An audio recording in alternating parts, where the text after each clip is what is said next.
नमस्कार मित्रांनो, मी सावित्रीबाई ज्योतिराव फुले या मालिकेच्या 13 फेब्रुवारीच्या भागामध्ये आता मित्रांनो लग्न झाल्यानंतर यांचं रुखवत खेळायचा कार्यक्रम सुरू होतो आणि सगळ्यांची गडबड चालू असते. म्हणत असतात सर्वजण, चला की रुखवत खेळायला.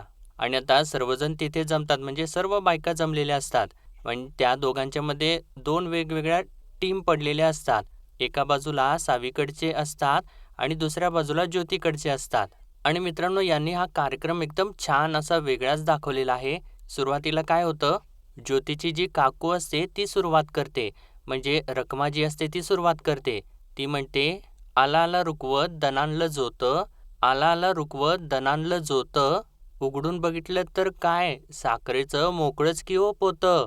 असं म्हटल्यानंतर सर्वजण हसूच लागतात.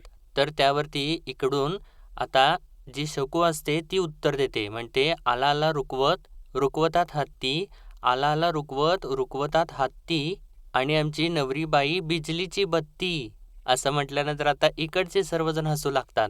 तर त्यावरती आता इकडून म्हणजे पार्वती जी असते ती उत्तर देते, आला आला रुकवत रुकवतात घोडी, आला आला रुकवत रुकवतात घोडी, नवरदेव मागतोय सारवट बैलगाडी. असं म्हटल्यानंतर आता इकडचे सर्वजण दंगा करू लागतात. छान मस्तपैकी हा कार्यक्रम चाललेला असतो मित्रांनो.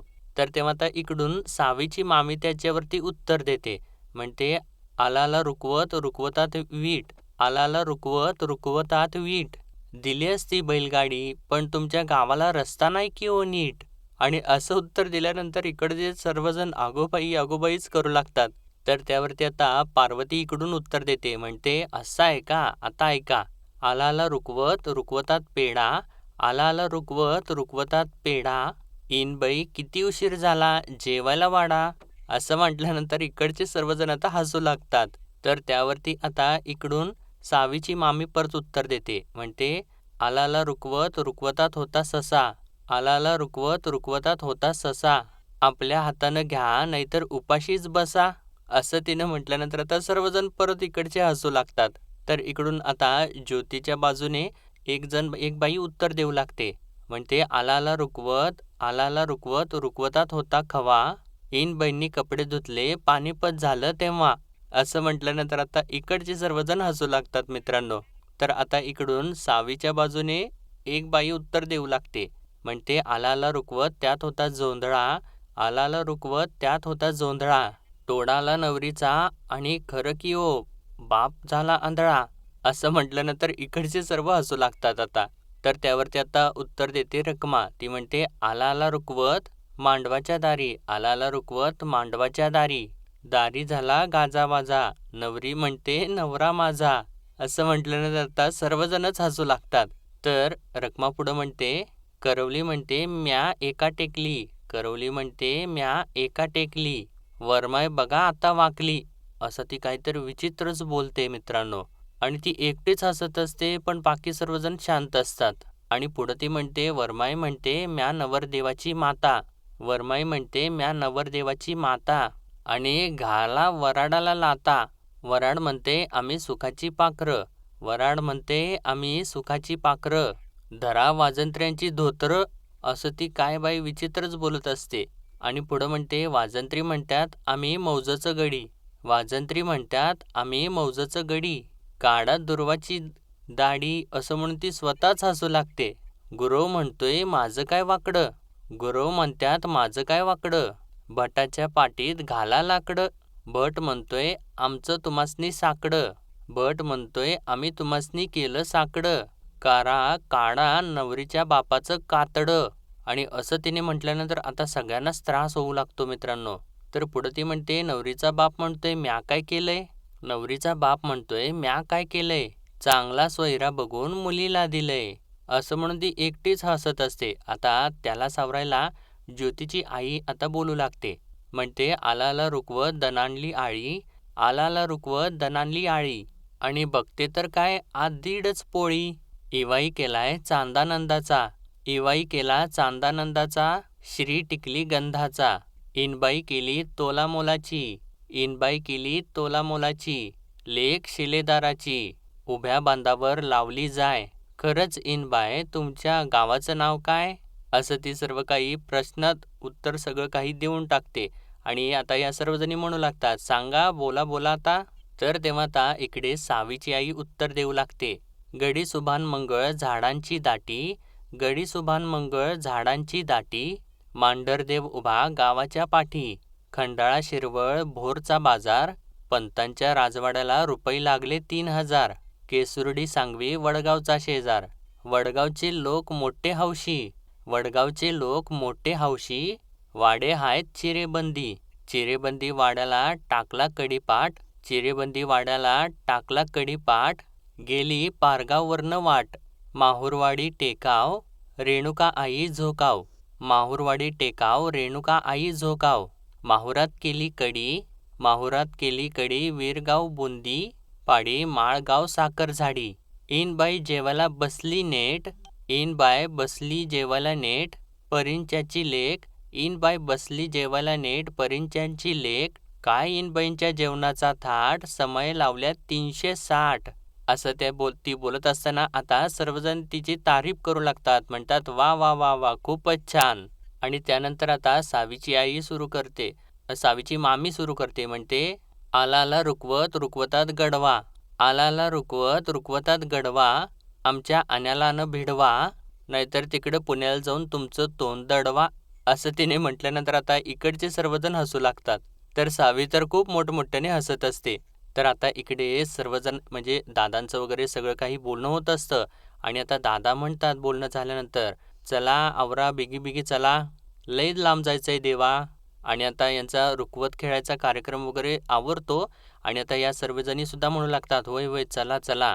आणि मित्रांनो आता हे सगळं काही असं म्हटल्यानंतर सावीच्या आईच्या काळजात तर एकदम धस्सच होतं, कारण आता पाठवणीचा कार्यक्रम सुरू होणार असतो.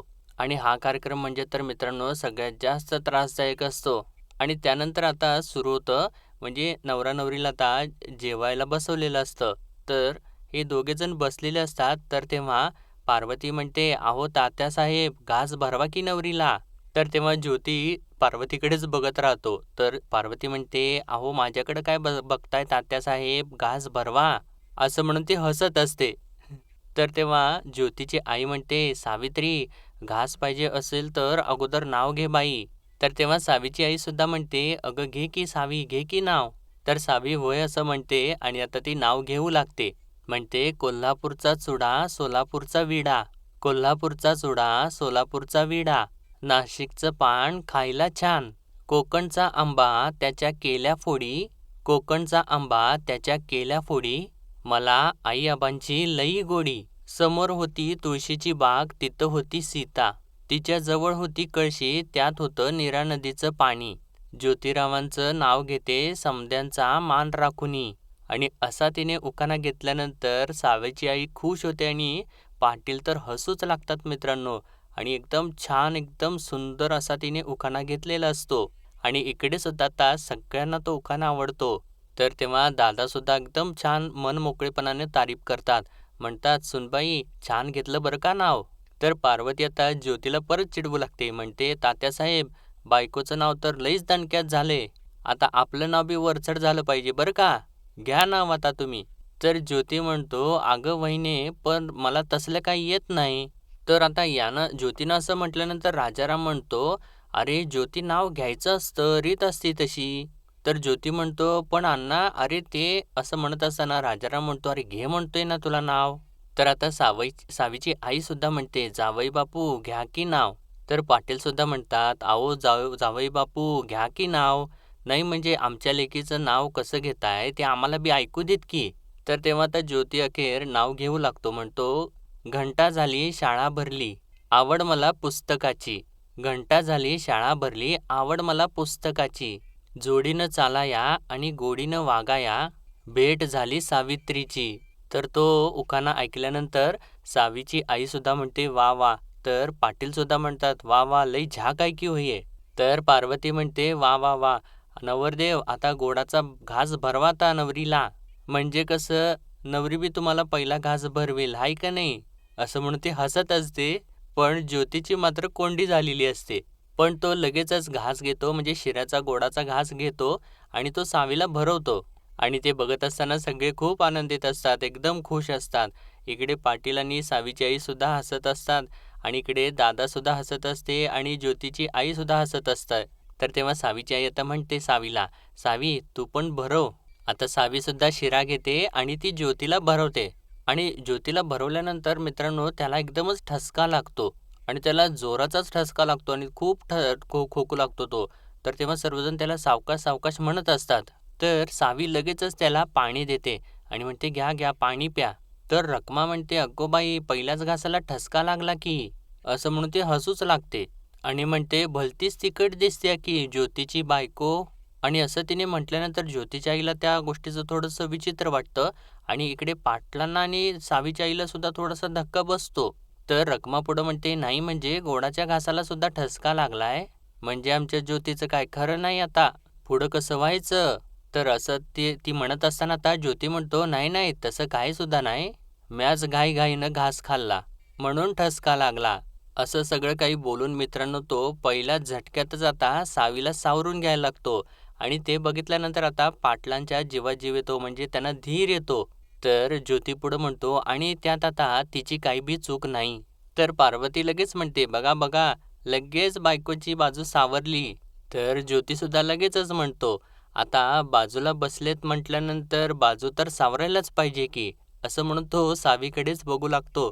तर तेव्हा सावीसुद्धा अगदी त्याच्याकडेच बघत असते आणि तेव्हा आता परत सर्वजण खुश होतात आणि इकडे पाटील आणि सावीची आईसुद्धा एकदम खुश झालेले असतात आणि सावीची आई तर देवालाच हात जोडते. कारण आता त्यांच्या समोरच ज्योतीने सावीला सावरायची पोचपावती दिलेली असते.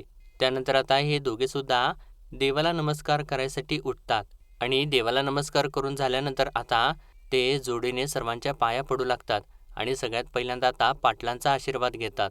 तर तेव्हा आता पाटील असू देत असं म्हणून सुखी व्हा असा आशीर्वाद देतात आणि आता सावीला ते सांगू लागतात, "सावी आज पतूर जे सांगितलंय शिकवलंय ते समद काही ध्यानात ठेवायचं बरं का. त्याच्याप्रमाणे वागायचं. आबानं काय सांगितलं होतं लक्षात आहे ना व? लगीन करून गेलीस ना तरी बी आबाची नजर घारीवाणी तुझ्यावरती असल." असं म्हणून तिच्या खांद्यावरती हात ठेवतात आणि म्हणतात, "ती नजर कायम असेल तुझ्यावर." आणि त्यानंतर ज्योतीच्या सुद्धा खांद्यावरती हात ठेवतात आणि म्हणतात, "ज्योतिराव तुम्ही वयानं लहान आहेसा, पर जाणता आहेसा. माझ्या लेकीला सांभाळून घ्या." असं म्हणून ते ज्योतीसमोर हातसुद्धा जोडतात आणि त्यानंतर आता हे दोघेसुद्धा अक्काकडे जातात आणि दोघेसुद्धा जोडीने अक्काचा आशीर्वाद घेतात. तर तेव्हा अक्काच्या डोळ्यात तर पाणी आलेलं असतं आणि ती आशीर्वाद देते, "आयुष्यवंत व्हा आणि सुखानं संसार करा." आणि ज्योतीला ती आता सांगू लागते, "जावई बापू आमच्या या लेकराला लई लाडागोडात वाढवलंय हो. तळहाताच्या फोडाप्रमाणे जपलंय हो तिला. लहान हाय, अल्लड हाय, पण लई माया आहे हो तिला. आमच्या लेकराला सांभाळून घ्या." असं म्हणून ती हातच जोडते ज्योतीसमोर आणि तिच्या डोळ्यात खूप पाणी असतं मित्रांनो. तर तेव्हा आता ज्योती तिचे हात खाली करतो आणि त्यानंतर सावी तर जाऊन अक्काला मिठीच मारते. तर त्यानंतर अक्का आता सावीला सांगू लागते, म्हणते, "समधी माणसं आपली करायची. हे बघ सावी बाळा आता नायगाव विसरायचं बरं का. आता त्या घरातली समधी माणसं तुझी आहेत. समध्यांबरोबर प्रेमानं वागायचं. कधी कुणाचं मन दुखवायचं नाही. समध्यासनी सांभाळून घ्यायचं." तर सावीसुद्धा वय म्हणत असते. तर त्यानंतर आता अक्का परत ज्योतीसमोर हात जोडते आणि म्हणते, "जावई बापू माझ्या सावित्रीला कधी अंतर देऊ नका. काही चुकलं माकलं माझ्या लेकराचं तर लहान लेकरू समजून पदरात घ्या. पर अंतर कधी देऊ नका माझ्या लेकराला." असं ती फार रडत रडत एकदम कळवळीनं सांगत असते. तर तेव्हा ज्योतीसुद्धा तिचा हात धरतो आणि तिचा हात परत खाली करतो. म्हणजे एक प्रकारे तो सांगत असतो, "तुम्ही काहीसुद्धा काळजी करू नका." आणि त्यानंतर आता हे दोघेसुद्धा परत बाहेर येतात. आणि मित्रांनो हा जो क्षण असतो तो प्रत्येक आईवडिलासाठी, प्रत्येक मुलीच्या आईवडिलासाठी एकदम त्रासदायक असतो. आणि इकडे बाहेर आता सावीची आई उभी असते आणि तिच्या डोळ्यात तर अगोदरपासूनच पाणी असतं आणि आता हे दोघेसुद्धा तिच्यासमोर येऊन उभे राहतात आणि हे दोघेसुद्धा आता तिचा आशीर्वाद घेतात. तर तेव्हा सावीची आई सुखी राहा असा आशीर्वाद देते. तर सावी लगेचच सावीच्या आईला मिठी मारते आणि आता तिला मिठी मारल्यानंतर सावी जोरजोराने रडू लागते. तर सावीची आई तिला नको रडू असं म्हणून आता तिला जायला सांगते आणि आता हे दोघेसुद्धा पुढे पुढे चालू लागतात. तर त्यानंतर पुढे आल्यानंतर तिथे सदा आणि सखा दोघेसुद्धा उभे असतात. तर तेव्हा आता सावी त्यांच्याजवळ जाते आणि त्या दोघांना एकदम घट्ट मिठी मारते आणि त्यानंतर पुढे गेल्यानंतर तिच्या मैत्रिणी तिथं उभ्या असतात आणि ती आता मैत्रिणींच्याकडे जाते आणि सगळ्या मैत्रिणी एकदमच आता तिला जवळ घेतात आणि त्यानंतर आता हे दोघेसुद्धा पुढे होतात आणि ज्योतीच्या आईचा आशीर्वाद घेतात आणि ती आता आशीर्वाद देते, सुखानं संसार करा. आणि त्यानंतर दादांचा सुद्धा आशीर्वाद घेतात. ते सुद्धा अगदी तसाच आशीर्वाद देतात, सुखानं संसार करा. आणि त्यानंतर मित्रांनो आता सावीची आई ज्योतीच्या आईला सांगू लागते, म्हणते, "इनबाई माझी सोन्यासारखी लेक तुमच्या पदरात घातली आहे. तिचा सांभाळ करा. लगीन झालं तरी बी मोठी नाही हो झाली, अल्लड आहे थोडी, पर लई प्रेमळ आहे बघा. माझ्या दारातला पारिजात आता तुमच्या दारात आहे बघा." आणि असं ती सर्व काही सांगत असते आणि इकडे मागे सुद्धा पाटलांच्या डोळ्यामधून खूप पाणी येत असतं. तर पुढं सावीची आई म्हणते, "जरा जरी धक्का लागला ना तरी सुद्धा कोलमडून पडणारा हा पारिजात लावणं खूप सोपं आहे, पण राखणं खूप अवघड हो. पण काय काळजी नाही बघा, फुल्यांच्या दारात पारिजाताला कसली आली आहे भीती." असं तिने म्हटल्यानंतर आता इकडे ज्योतीची आई आणि दादासुद्धा खूप खुश होतात आणि ती आता सावीची आई पुढं म्हणते, "माझं हे नाजूक फूल जाय तुमच्या दारात चांगलंच खुलल, बहरल आणि त्याच्या सुगंधाने तुमचं घर घमघमल बघा." असं म्हणून ती हात जोडते आणि "काळजी घ्या तिशी" असं बोलत जोराने रडू लागते. तर तेव्हा आता ज्योतीची आई आणि पार्वती तिला सावरू लागतात आणि ज्योतीची आई म्हणते, "अहो तुम्ही कशापायी काळजी करताय, आम्ही आहोत ना." तर पाटील आता दादांना सांगू लागतात, त्यांच्यासमोर हात जोडतात आणि म्हणतात, "इवाई असं समजा ही माझी लेक नाही, माझ्या काळजाचा तुकडा कापून तुमच्या हवाली करतोय. सांभाळा दादा, सांभाळा." तर तेव्हा दादासुद्धा म्हणतात, "म्या जास्त काय बोलत नाही, पर यापुढं तुमची ही लेक फुल्यांच्या घरची शोभा असेल बघा देवा." असं त्यांनी म्हटल्यानंतर आता पाटलांच्या डोळ्यातून खूपच जोरात पाणी येतं आणि ते मोठ्याने हात जोडून त्यांना नमस्कार करतात. तर सावीची आई जोरानेच रडू लागते. तर ज्योतीची आई पुढं म्हणते, "आणि एवढंच नाही, तिला ना तिच्या माहेराची उणीव कधीच भासणार नाही बघा." असं बोलून ती पाटलांना सुद्धा धीर देते आणि सावीची आईला सुद्धा धीर देते. आणि त्यानंतर आता मित्रांनो हे सगळे आता एकमेकांना नमस्कार करतात आणि आता पुढचा प्रवास सुरू होतो. आणि आजचा भाग मित्रांनो त्यांनी इथेच संपवलेला आहे आणि पुढील भागामध्ये आपण पाहणार आहोत. आता हे सर्वजण चाललेले असतात आणि तेव्हा सावी मागे वळून बघते आणि जोराने धावत जाऊन तिच्या आईला मिठीच मारते. आणि तेव्हा पाटील तिला तर उचलूनच घेतात आणि म्हणतात, "रडायचं नाही, अजिबात रडायचं नाही." तर तेव्हा सावी काय रडायचं थांबतच नसते मित्रांनो. आणि त्यानंतर मित्रांनो आता अखेर हे दोघंसुद्धा बैलगाडीत बसतात आणि तिथून निघून जाऊ लागतात. आणि आता ते ज्यावेळेस फुल्यांच्या वाड्यामध्ये पोहोचतात तर तेव्हा ज्योती आपल्या हाताने धरून तिला खाली उतरवतो आणि तेव्हा सावी आता वाड्याकडेच बघू लागते आणि तिला आता खूप आनंद होत असतो. आणि त्यानंतर आता राजाराम जो असतो तो ज्योतीच्या खांद्यावरती घोंगडं टाकतो आणि टिकावसुद्धा देतो. म्हणतो, "हे घे घोंगडं आणि हे घे टिकाव." आणि त्यानं जेव्हा घोंगडं आणि टिकाव दिलेलं असतं तर तेव्हा ज्योती धावत धावत पुढे चालू लागतो. त्याच्या लक्षातच नसतं की अजूनसुद्धा त्याची गाठ सावीसोबत बांधलेली असते आणि त्याच्यामुळे ती सावी मागून ओढत ओढत पुढं चाललेली असते. आणि मित्रांनो आजचा भाग इथेच संपतो. आजचा भाग तर मित्रांनो सुरुवातीला खूप छान दाखवलेला आहे आणि त्यानंतर डोळ्यातलं पाणी तर मित्रांनो अक्षरशः थांबलेलं नाही आहे. पण तुमच्या प्रतिक्रियासुद्धा आम्हाला प्रोत्साहन देतात.